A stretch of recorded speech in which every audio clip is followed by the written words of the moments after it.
ایک درویش سفر پر تھا جب ایک لالچی شخص نے ساتھ چلنے اور اس سے سیکھنے کی خواہش ظاہر کی۔ درویش نے اجازت دے دی اور دونوں سفر پر روانہ ہو گئے۔ درویش کے پاس 3 روٹیاں تھیں، دونوں نے ایک ایک کھا لی اور ایک روٹی رہ گئی۔ جب درویش پانی پینے گیا تو لالچی آدمی نے چھپ کر تیسری روٹی کھا لی۔ واپسی پر درویش نے پوچھا مگر اس نے جھوٹ بول دیا، مجھے نہیں پتا۔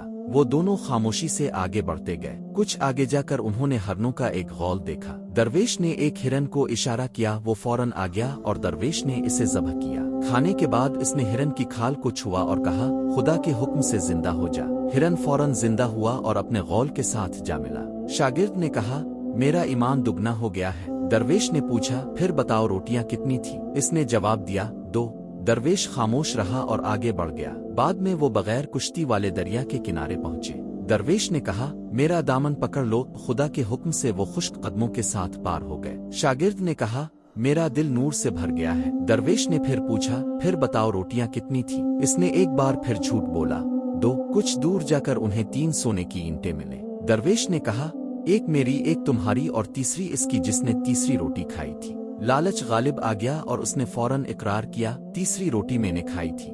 درویش نے کہا، پھر یہ تینوں اینٹیں تم لے لو، ہمارا سفر یہیں ختم ہوا۔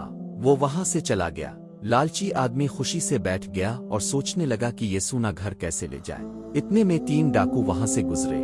اسے سونے کے ساتھ بیٹھے دیکھا، فوراً حملہ کیا، اسے مار ڈالا اور سونا لے کر بھاگ گئے۔ اس نے کرامتیں دیکھیں اور ایمان بڑھنے کا دعویٰ کرتا رہا، لیکن وہ ایک روٹی کے بارے میں سچ نہ بول سکا، اور آخرکار یہی لالچ اسے موت کے منہ میں لے گیا۔